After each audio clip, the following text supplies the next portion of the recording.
આજે તો આવી ગયા પોકરણ અને જેસલમેરનો કિલ્લો જોવા માટે. પહેલા બ્લોગમાં આપણે રામાપીરના દર્શન કરીને આવી ગયા કિલ્લો જોવા માટે. આ છે પોકરણના કિલ્લાનો ગેટ. રાજાની સ્ટાઇલમાં કિલ્લાની અંદર કરી નાખી એન્ટ્રી. અને કિલ્લાની અંદર ફરવા માટે હું એકલો નહીં, અમારી આખી ટીમ. અને આ બાજુ બંદૂકો પડી હતી ને પરબતજીની બધા ફોટા પાડતા હતા. ફ્રી ફાયર વાળો જોતી હોય તો લઈ જજો. આ છે કિલ્લાનો અંદરનો નજારો. કિલ્લામાં ફરતા ફરતા પહોંચી ગયા બાબા રામદેવ ટી.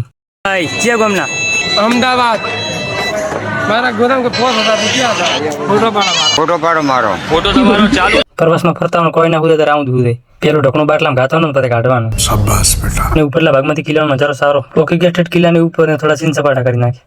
પછી આવી ગયા તોપો પડી ત્યાં એટલે પડાવી લીધા બધાને ફોટા બીજા પડે આગળ નીકળ્યા એટલે કાકો સેલ્ફી સ્ટિક પર વિડીયો બનાવતા હતા. વિક્રમ ઠાકોર ને એન્ટ્રી મારતા મારતા મંદિરની સ્પીડ ન્યાથી ઉતરી ગયા. ન્યાથી ઉતરી તો કાકો કે ફોટો જોઈને વિડીયો બનાવતા. ફાઇનલી આવી ગયા નેચે પોકી ગયા રેસ્ટોરન્ટમાં જમવા માટે. આવી ગયું જમવાનું અને જમી લીધું. જમીન નીકળી ગયા આપણે જેસલમેર તરફ. આવી ગયા જેસલમેર અને કરી નાખ્યા બાઈક બધા પાર્કિંગ. આ ભાઈ આપવાના છે કિલ્લાની સંપૂર્ણ માહિતી. नमस्कार, तो ये है गोल्डन सिटी जैसलमेर का सोनार किला।